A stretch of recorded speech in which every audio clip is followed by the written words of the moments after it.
Bem, a mensagem desta manhã tem como título José, exemplo de santidade, de pureza e temor ao Senhor. Esse tema tem como base o que nós temos chamado a atenção dos irmãos quanto à importância de orarem pelos pedidos do boletim. Não preciso dizer que não é para você fazer isso de forma formal. Ali nós temos um roteiro de motivos pelos quais eu e você devemos orar. Obrigado, Isaías. Devemos orar uns pelos outros, pela igreja, e por situações que envolvem o mundo, a cidade, o país e os missionários. Então nós precisamos orar, e você deve orar como você sentir que deve, mas tem um roteiro aqui se você quiser seguir. No pedido número 11, quando nós oramos por nós e nossas famílias, nós temos nos detido na letra D, que fala dos nossos relacionamentos uns com os outros, pedindo que sejam bons e que haja santidade, pureza e temor. E nós queremos nos deter ainda nesse último detalhe desse pedido, que haja em nossos relacionamentos, haja santidade, pureza e temor. José é um exemplo de santidade, de pureza e de temor. Isso não significa que ele era perfeito, sabemos que não era, mas o exemplo dele é digno de ser considerado. E no domingo passado, nós vimos que somos chamados à santificação. Vimos também que, de acordo com Hebreus 12, verso 14, a segunda parte desse verso, a santificação é algo que não dá para negociar. Hebreus 12, 14b diz assim: busquem a santificação, sem a qual ninguém verá o Senhor. Busquem a santificação, sem a qual ninguém verá o Senhor. Verá o Senhor tanto aqui como na eternidade. Então, você não é salvo porque busca santificação. Você busca santificação porque você é salvo. É um resultado de um encontro real e verdadeiro com o Senhor. É o resultado do conhecimento que você tem dele. Eu gosto de citar sempre o que Jesus disse, está registrado no Evangelho de João, capítulo 8, onde Jesus se dirige àqueles judeus que haviam crido nele. E é interessante que eles haviam crido, diz o texto, mas Jesus disse que eles seriam seus discípulos se permanecessem nele. Eu vou ler o texto porque eu não quero dizer exatamente o que não está exatamente no texto. Mas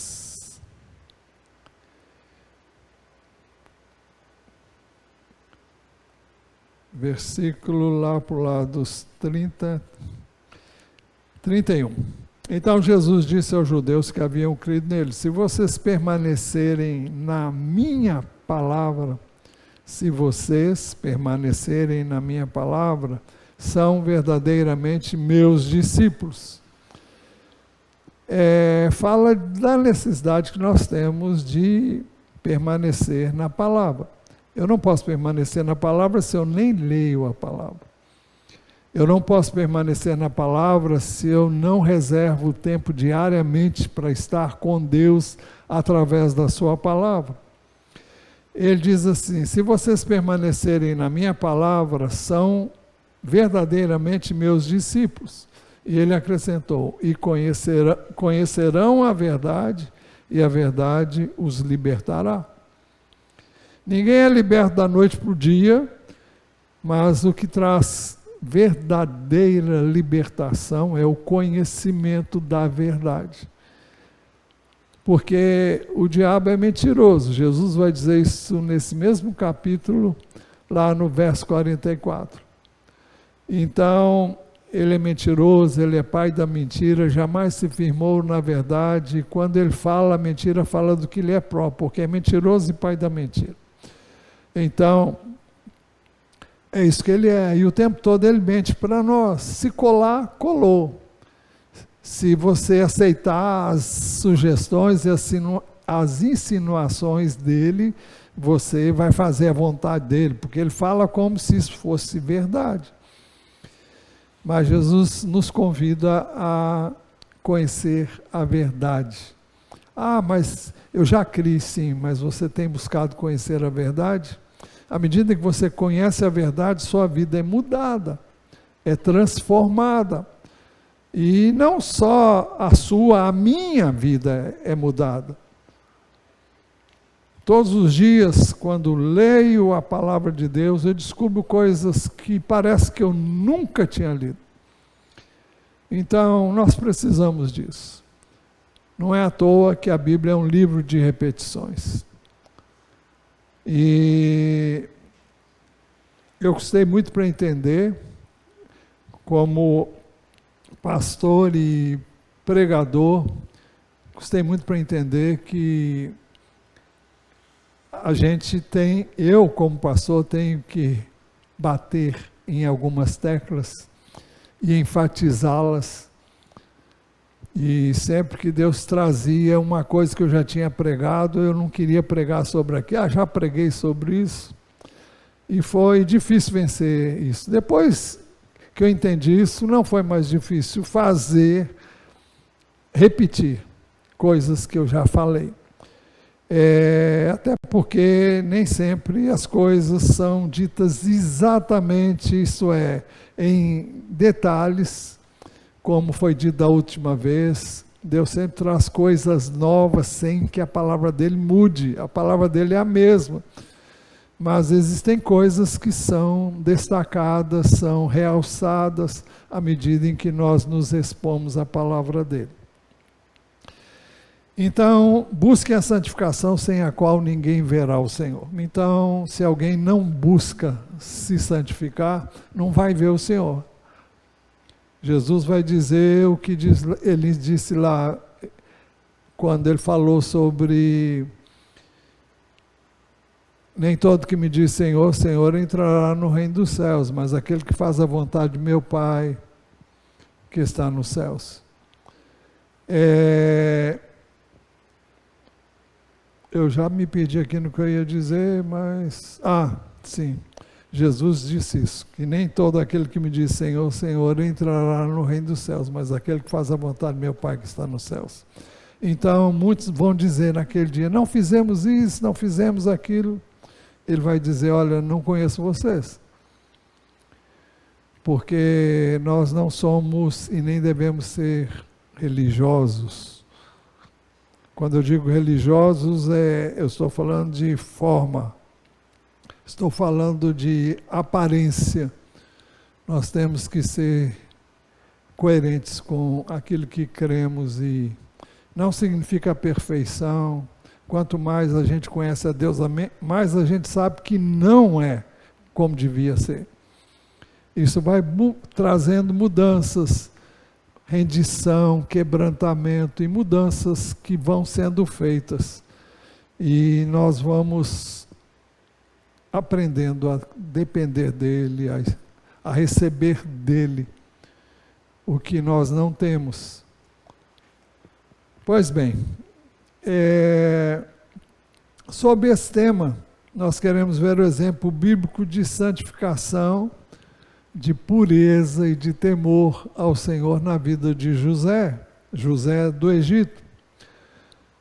No capítulo 37 de Gênesis, e eu confesso para os irmãos que a história de José já li inúmeras vezes, mas é algo que sempre mexe comigo, me comove profundamente.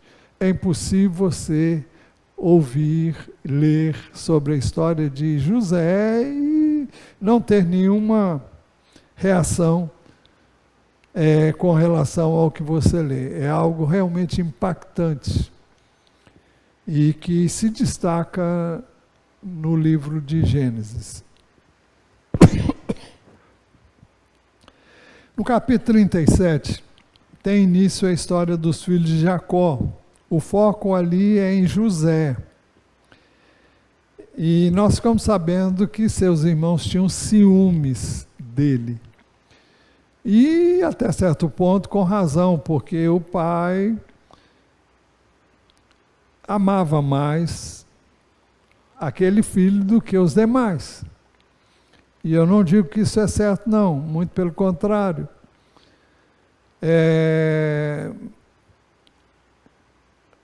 Os pais têm que ter o cuidado para não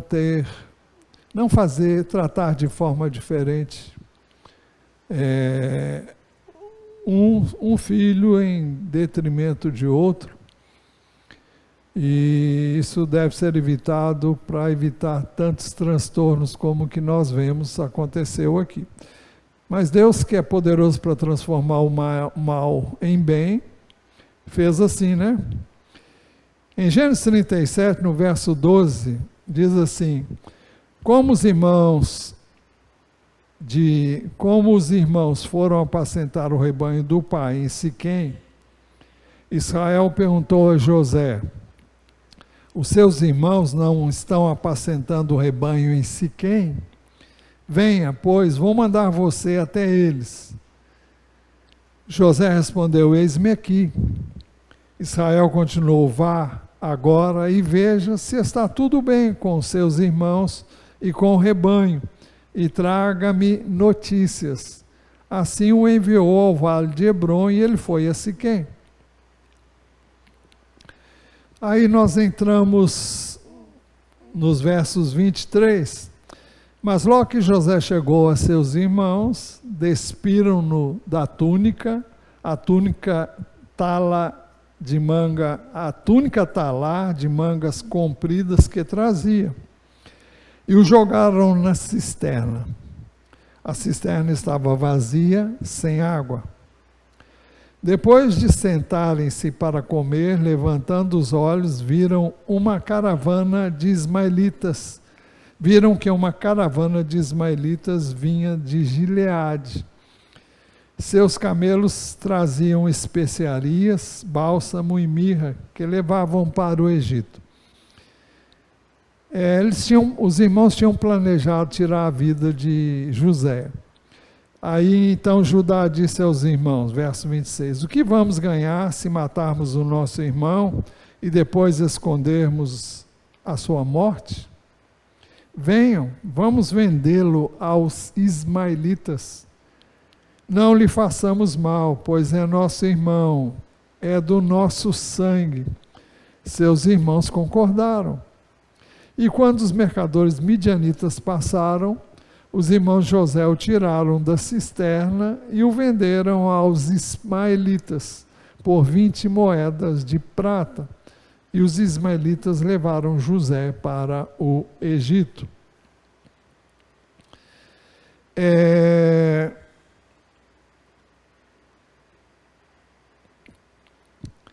Foi por isso que ele foi vendido como escravo pelos irmãos a uma caravana de ismaelitas de Midian por 20 peças de prata. Em Gênesis 38 nós temos um parêntese e no capítulo 39 temos a continuação da história de José. E neste capítulo nós queremos ver o seguinte: primeiro, os mercadores que compraram José da mão ou das mãos de seus irmãos, levaram-no para o Egito. Por isso que o verso 1 diz que José foi levado para o Egito. Em segundo lugar, no Egito, José foi revendido como escravo a Potifar, oficial de Faraó. O texto diz assim: José foi levado para o Egito e Potifar, oficial de Faraó, comandante da guarda egípcio, comprou dos ismaelitas que o tinham levado para lá. Então Potifar o comprou como se comprava um escravo e o teve em sua casa como escravo. Em terceiro lugar, não obstante o Senhor permitir que ele fosse escravizado, o Senhor estava com ele. O texto diz: o Senhor Deus estava com José. Muitas vezes nós ficamos imaginando que certas coisas que nós vivemos, nós ousamos duvidar: será que Deus está de fato entre nós? Assim fez o povo muitas vezes no deserto. E Jesus classificou isso como tentar o Senhor. Mas José não fez isso. O texto diz que o Senhor Deus estava com José. Em quarto lugar, no verso 2, a primeira e a segunda parte, nós lemos que o Senhor estava com ele e ele veio a ser homem próspero. O texto diz assim: o Senhor estava com José, que veio a ser homem próspero, e estava na casa de seu dono egípcio. A prosperidade segundo Deus não segue os padrões do mundo. Quem é próspero é quem é cheio da grana, quem vive uma vida de luxo, quem tem acesso a todos os recursos possíveis e imagináveis, que normalmente o mundo em que vivemos coloca à disposição de quem tem estes recursos.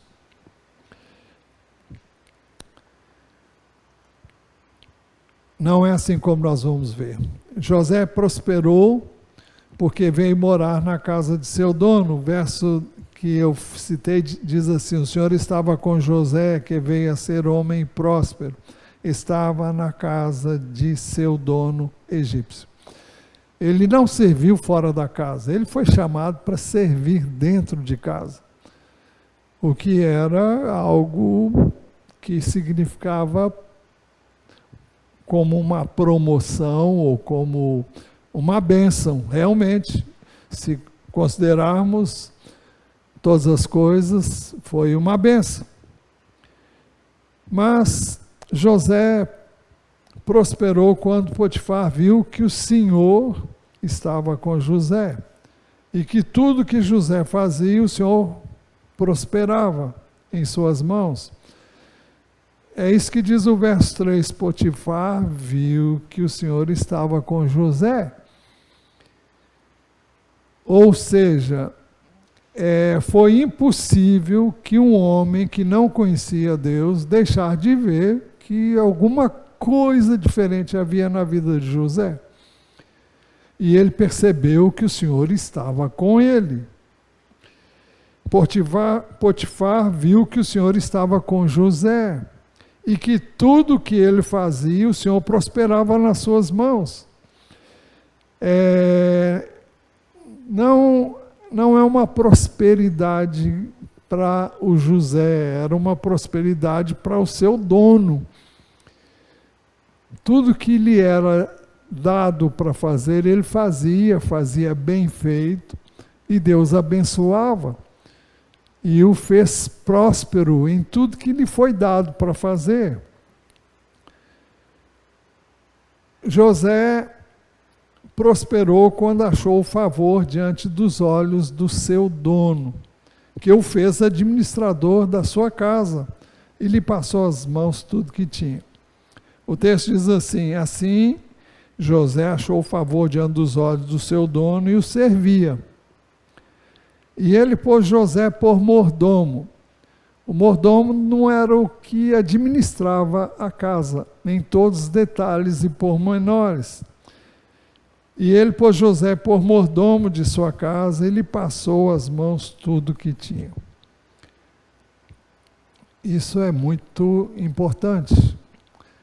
Ele viu em José um homem íntegro, ele viu em José uma pessoa confiável, ele viu a bênção de Deus na vida de José e por isso confiou tudo que tinha às mãos de José.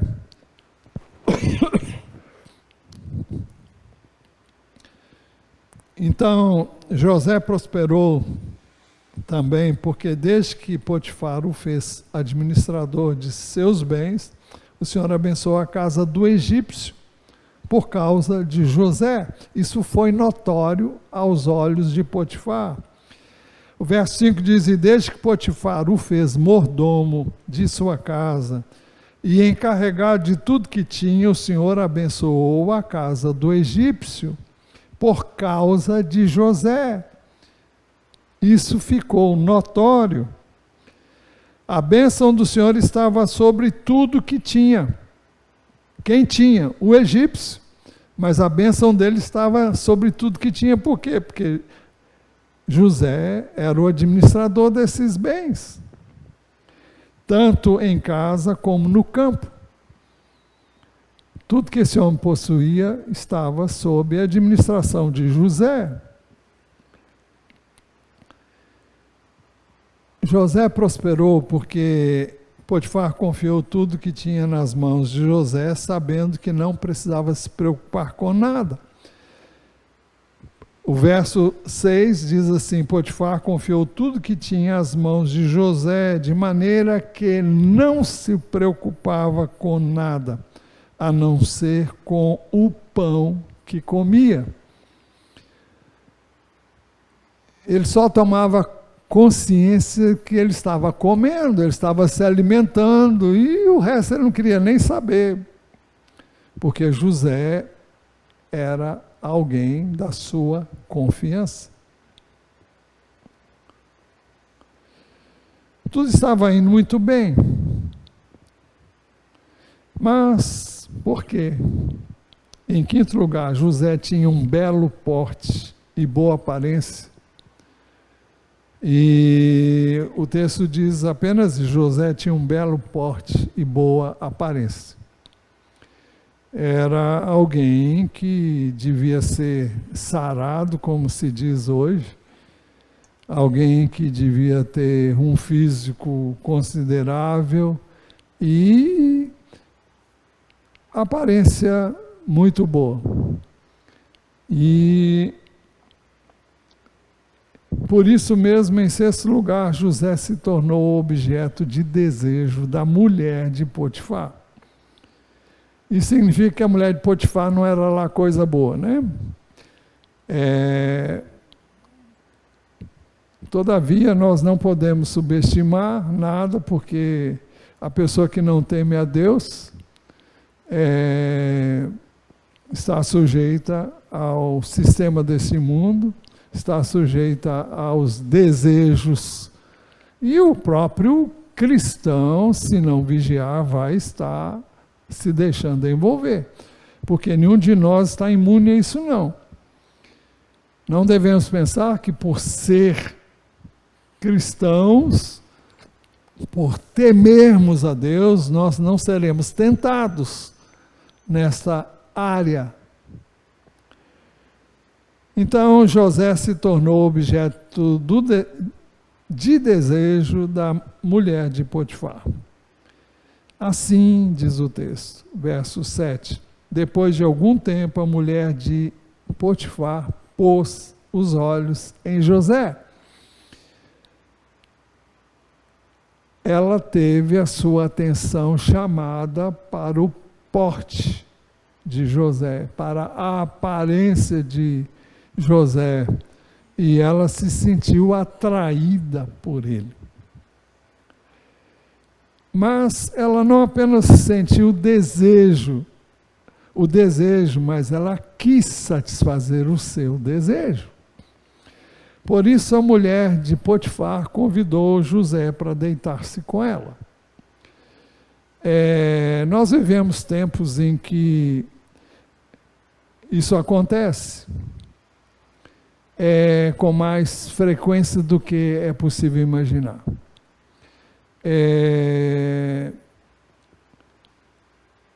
Antigamente, nenhuma mulher que se prezasse cortejaria um homem, buscaria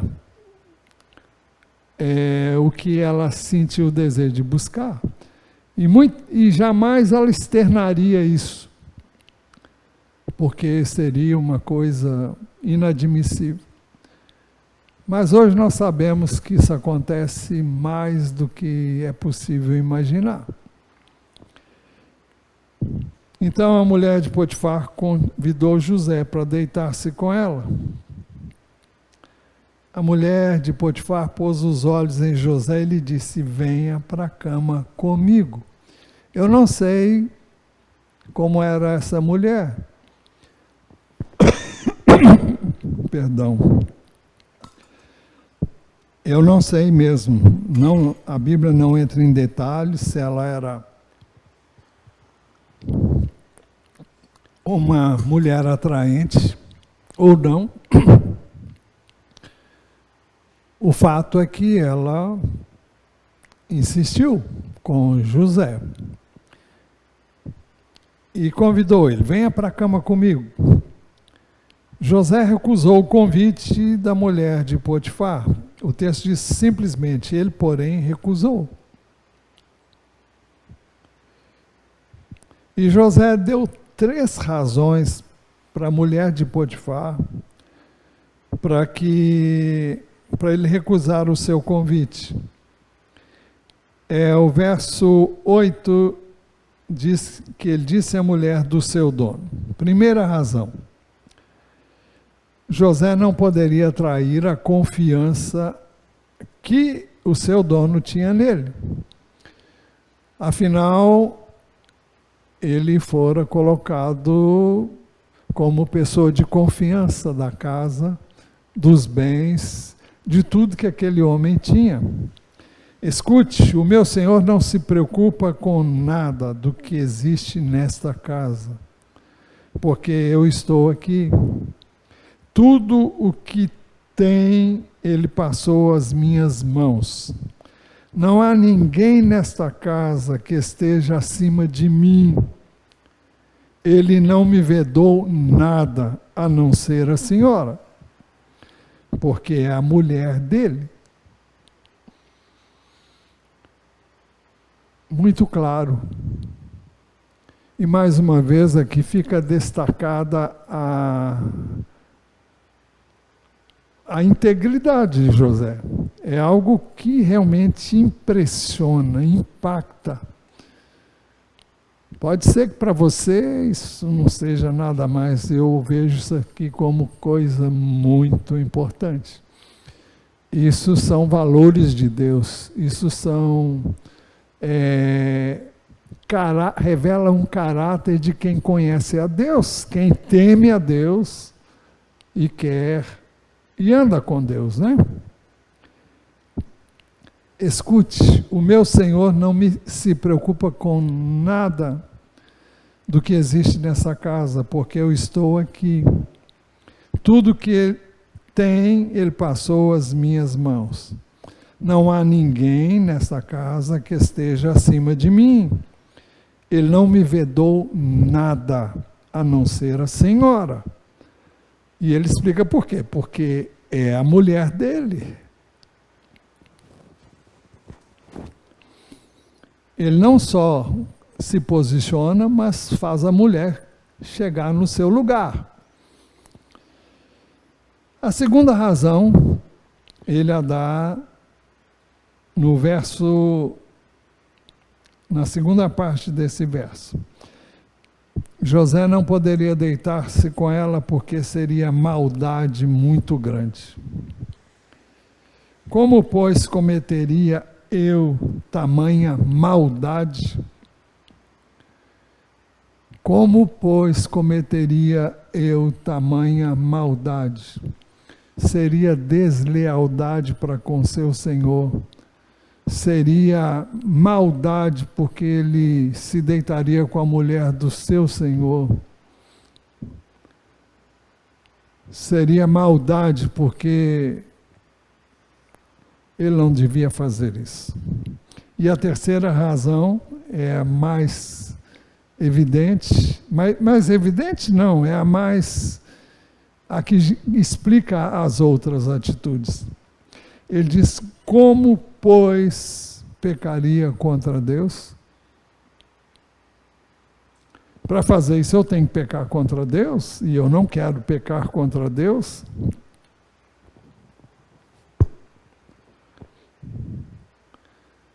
Então José tinha o temor de Deus.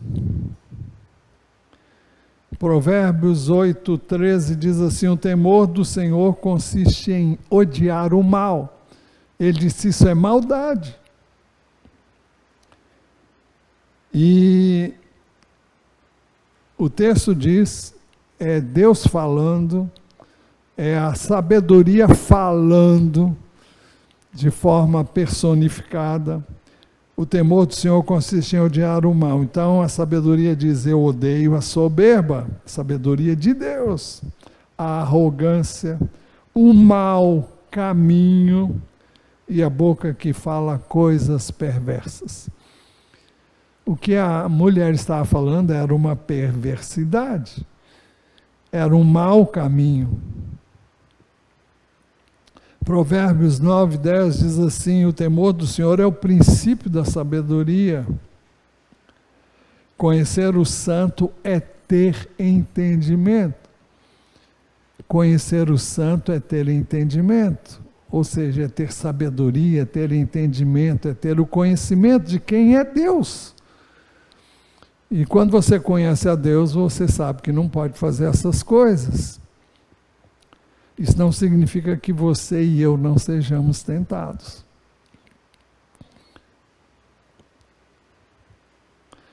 O temor do Senhor não é medo, mas respeito e submissão ao seu governo. Se José se deitasse com a mulher de Potifar, estaria traindo a sua confiança, pecando contra ele e contra o Senhor, contra o seu dono e contra o Senhor. Nós vemos que Davi caiu nessa arapuca, caiu nessa armação. E depois de ser confrontado com o profeta, ele reconheceu que havia pecado. Pequei contra o Senhor. E aqui ele diz isso no Salmo 51, verso 4. Ele confessa o seu pecado, ele diz, pequei contra ti somente. Contra ti somente. Fiz o que é mal aos teus olhos, de maneira que serás tido por justo no teu falar e puro no teu julgar. Estou nas tuas mãos, me entrego, me rendo. O que o Senhor fizer vai ser justo. Porque eu pequei contra ti, e ele diz contra ti somente. Agora, ele não pecou contra a mulher, não pecou contra o marido da mulher.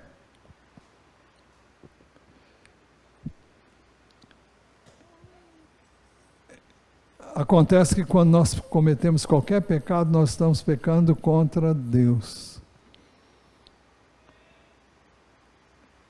E nós estamos quebrando o primeiro mandamento enfatizado por Jesus, que é amar o Senhor, amarás o Senhor seu Deus de todo o seu coração, de toda a sua alma, de toda a sua força. E Jesus acrescentou, de todo o seu entendimento. E disse ao próximo como a si mesmo. Quando você peca contra o próximo, você quebra os mandamentos de Deus, todos eles. Então, você peca contra Deus, porque quem deu os mandamentos, quem deixou os mandamentos foi o Senhor. Mandamentos esses que Jesus resumiu nesses dois. Mas, quando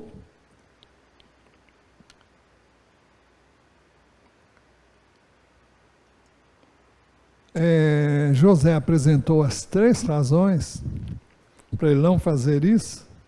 Primeira, ele não poderia trair a confiança que seu dono tinha nele. Segundo, José não poderia deitar-se com ela porque seria maldade muito grande. Terceira, ele pecaria contra Deus. Se José se deitasse com a mulher de Potifar, estaria traindo então a confiança, pecando contra ele e contra o Senhor. Já vimos isso também. Mas a mulher de Potifar não deu a mínima atenção para as razões expostas por José. E ela continuou dando em cima dele. Ela falava todos os dias com José, no entanto, ele resistia dia após dia. O texto diz assim no verso 10, ela falava com José todos os dias. Você já imaginou? Alguém te tentando todos os dias? Mas ele não lhe dava ouvidos, recusando-se a ir para a cama com ela e a ficar perto dela. Ele não só não dava ouvidos, como ele buscava não ficar perto dela. Se você sabe que numa determinada área você vai ser tentado, você não vai se expor a essa tentação de forma proposital. Nós temos que entender uma coisa. O inimigo é astuto. Você não tem, não é preciso que alguém convide para você ir para a cama com essa pessoa. Mas existem várias maneiras, várias insinuações, existem várias situações que colocam você numa situação de tentação.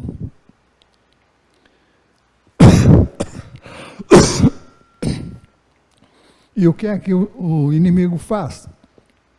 Ele trabalha naquelas imagens que você viu, numa situação em que você se sentiu cortejado ou cortejada, de forma subliminar, de forma bem discreta, mas ele é capaz de fazer com que esses pensamentos e essas imagens se desdobrem em sua mente. Então, não vai ser uma tentação assim na casa da pessoa, ainda que isso possa acontecer, mas de maneira sutil, pensamentos, coisas que o inimigo joga. Eu fico impressionado com o que o inimigo faz. Você está orando, vem pensamentos que você não estava pensando nisso, vem ideias, vem sugestões, vem 1000 coisas. Eu ficava muito impressionado com essas coisas, até que eu fiquei sabendo que Agostinho, quando se converteu, era assediado por inúmeras situações que ele começou a pensar, tem uma coisa errada comigo. Até que ele entendeu que o inimigo trabalha assim. E ele fez isso com Jesus. E ele faz com qualquer um de nós. E faz isso o tempo todo. nas mais variadas situações. Seja para as coisas mínimas, tudo aquilo que pode desviar você da presença de Deus, tudo aquilo que pode desviar a sua atenção do que você deve ter a sua atenção voltada.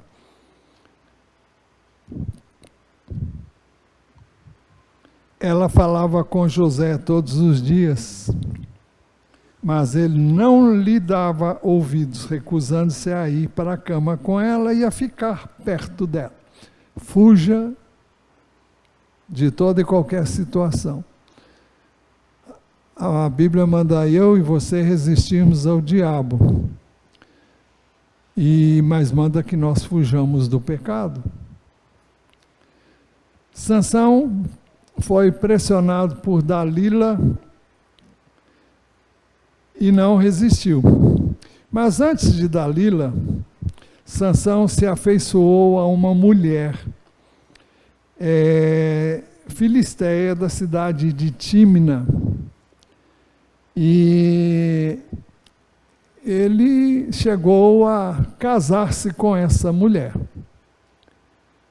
E ele propôs um enigma aos convidados da festa de casamento, que eles não conseguiam decifrar. Era um enigma que ele bolou quando estava caminhando na floresta ou em uma região. E, bom, eu não vou entrar no enigma, porque senão vai desviar muita atenção. Mas o fato é que ele propôs e ninguém adivinhava.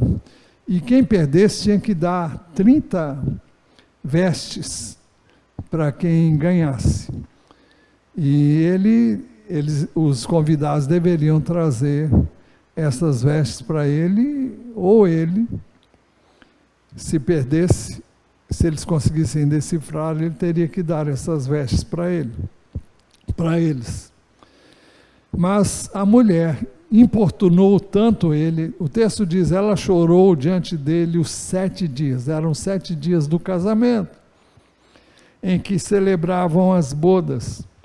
No 7º dia, Sansão disse a resposta, porque ela não parava de importunar. Então ela declarou o enigma aos homens do seu povo. Então Sansão perdeu a parada. Por quê? Porque ele não resistiu à mulher todo dia no pé dele, falando, até que ela conseguiu o que ela queria. Porque os convidados estavam apertando a mulher, porque queriam que ela soubesse e contasse para eles qual era o enigma. Mas está registrado em Juízes 14:17. Mas aconteceu uma segunda situação, em Juízes 16:17, agora com Dalila. Ele se afeiçoou a Dalila e ela também se viu pressionada pelo povo, pelas pessoas que queriam levar Sansão à morte.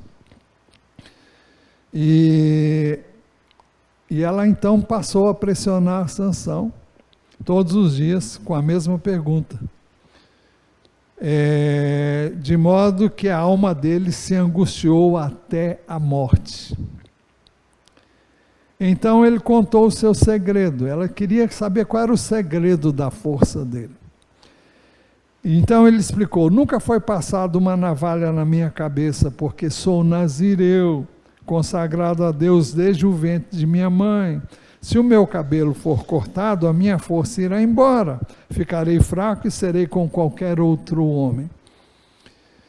E ele acabou contando isso então para Dalila. Dalila então contou isso para os homens. E ela armou para ele e cortou o cabelo dele.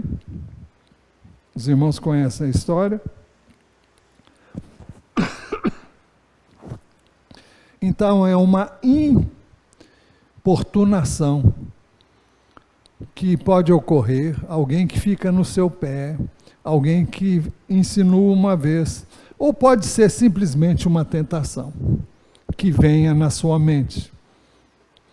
E ela importuna, e ela é sedutora, ela é atraente. Eu estou falando da tentação.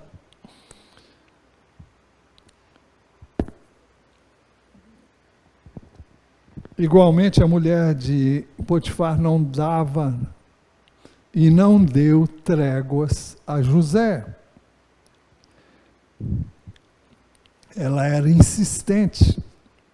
Aconteceu, porém, que certo dia José entrou na casa para fazer o seu serviço e ninguém dos de casa se achava presente. Então ela o pegou pela roupa e lhe disse: venha para a cama comigo. Ela o pegou pela roupa e disse: venha para a cama comigo. Não tinha ninguém lá na casa. Ninguém estava vendo. E ela viu nisso uma oportunidade de obrigá-lo a fazer o que ele o tempo todo resistiu. José não teve outra alternativa senão fugir, e ela agarrou a roupa dele e ficou com a roupa dele. Você vai perguntar, como é que uma roupa sai assim tão fácil? Eu não sei se vocês lembram, quando Jesus foi preso, tinha um jovem que estava acompanhando o julgamento de Jesus. E, segundo a tradição, esse jovem era João Marcos. E o João Marcos que escreveu o livro de Marcos, o Evangelho de Marcos. Mas é uma tradição e é um entendimento. Eu não entrei a fundo nisso, mas eu sei que... Bom, o que aconteceu? Eles tentaram prendê-lo, dizendo que ele era um dos discípulos do Senhor, e ele saiu e deixou a roupa dele na mão de quem o queria prender. Ele saiu nu. Eu não sei se a maneira como as vestes eram feitas, se eram fáceis de serem arrancadas do corpo, mas o fato é que aconteceu aqui, e aconteceu com José também. Ele, porém, deixando a roupa nas mãos dela, saiu fugindo para fora.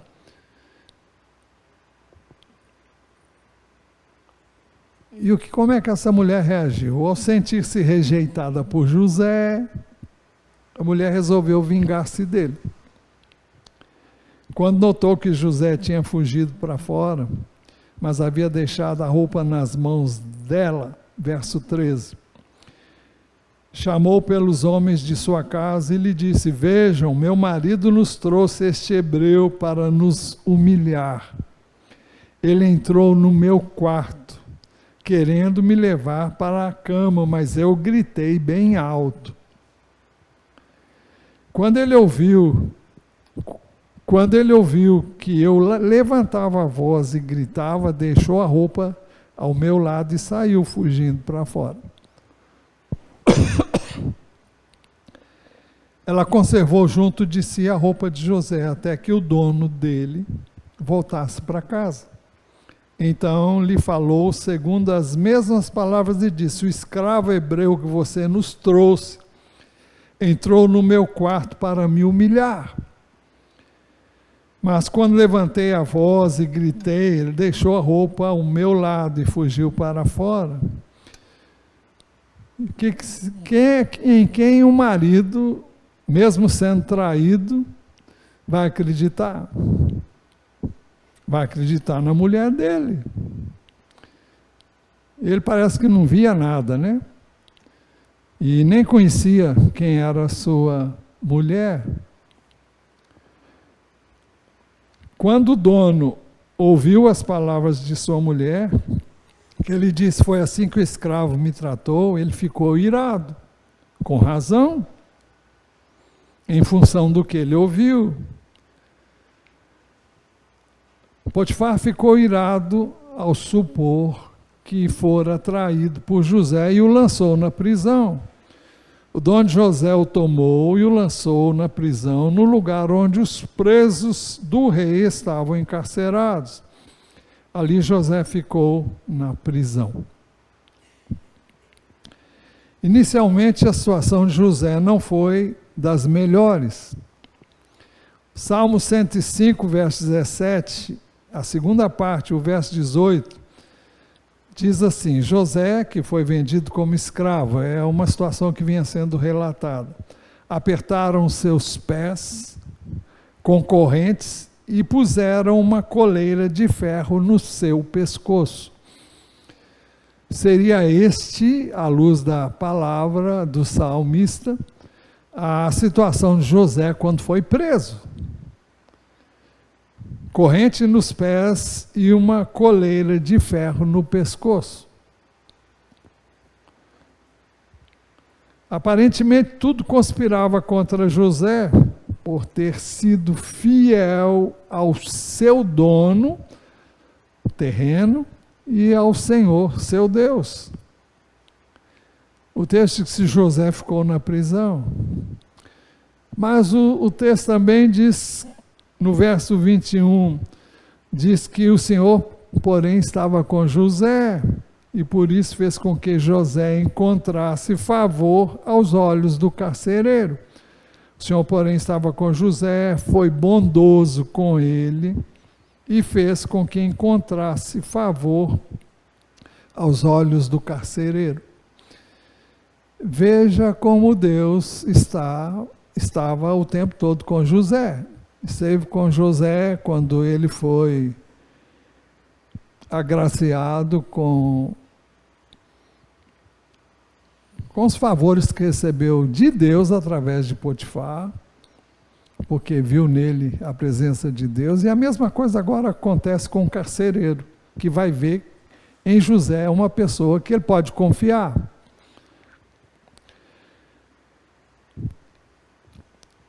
O Senhor estava com José, por isso tudo que ele fazia, o Senhor prosperava.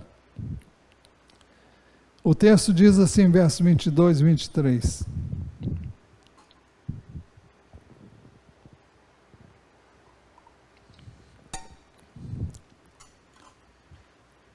Este confiou às mãos de José todos os presos que estavam no cárcere. E José fazia tudo o que se devia fazer ali. O carcereiro não se preocupava com nada do que tinha sido entregue às mãos de José, porque o Senhor estava com ele. E tudo que ele fazia, o Senhor prosperava.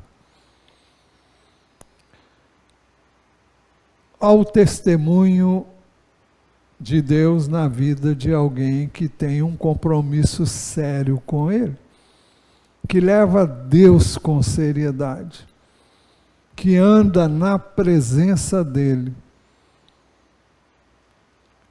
Alguém que busca uma vida de santidade, uma vida de pureza e que teme o Senhor. Nós vamos só até aqui. A pergunta que fazemos é: o que você faria no lugar de José? Se isso acontecesse com você, como é que você reagiria?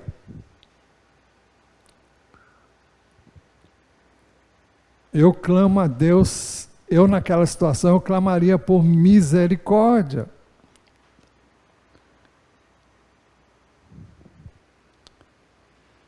A questão é: você buscaria viver em santidade, pureza e temor ao Senhor? Você resistiria até o fim, até o ponto de ir para a prisão por causa de fazer o que é certo? Ou você desceria ao nível proposto pela mulher de Potifar?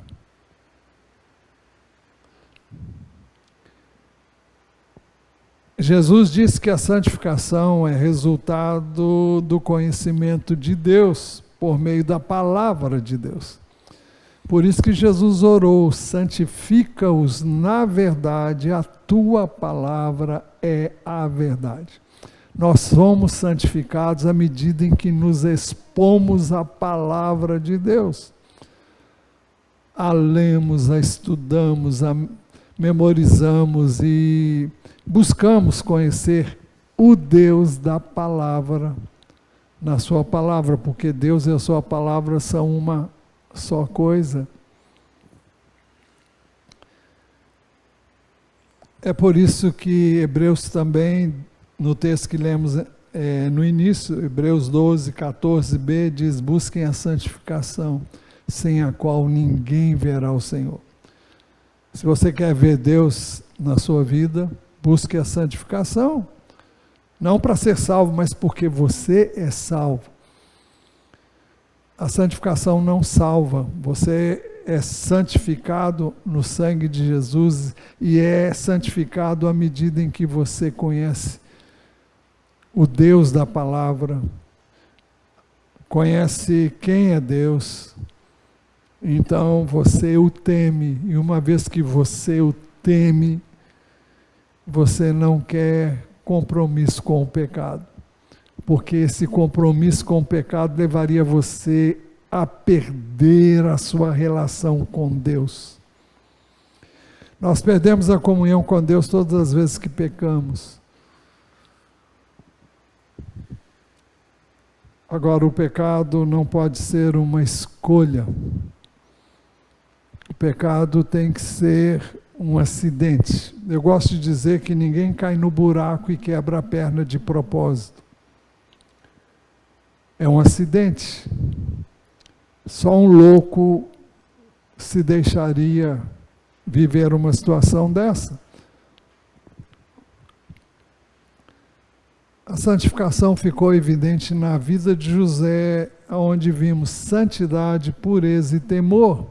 Mas vimos também outras virtudes: integridade, lealdade, fidelidade a Deus, ao seu compromisso e lealdade para com o seu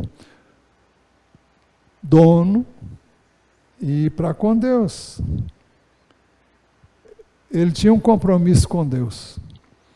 Nós não sabemos como José conheceu a Deus, isso não nos é relatado. O fato é que ele conhecia Deus, diferentemente dos seus irmãos.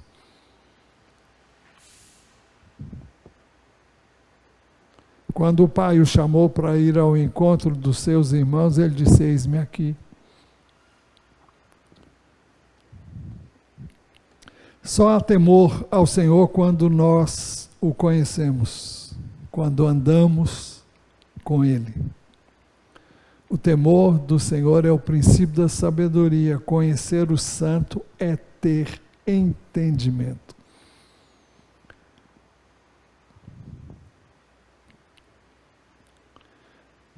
O capítulo 2 de Provérbios, que eu gosto muito, ele fala da importância de você reter a palavra do Senhor, de guardar, de ruminar essa palavra. Eu estou dizendo isso com as minhas palavras. E depois diz assim: então entenderás o temor de Deus e acharás o conhecimento do Senhor. É isso mesmo? Deixa eu ver se é isso mesmo. Provérbios 2, 5. Então você entenderá o temor do Senhor e achará o conhecimento de Deus.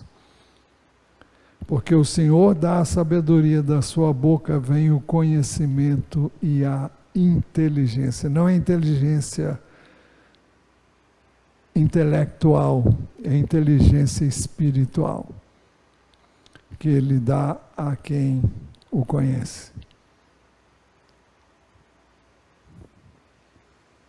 Por isso precisamos orar por nós mesmos, precisamos orar por nosso cônjuge, pelo nosso cônjuge, precisamos orar por nossos filhos, por nossos netos, Nós vivemos num mundo que guerreia o tempo todo contra esses valores e esses princípios. Nós precisamos orar para que sigamos o exemplo de José, em santidade, em pureza e temor do Senhor. Busquem a santificação sem a qual ninguém verá o Senhor.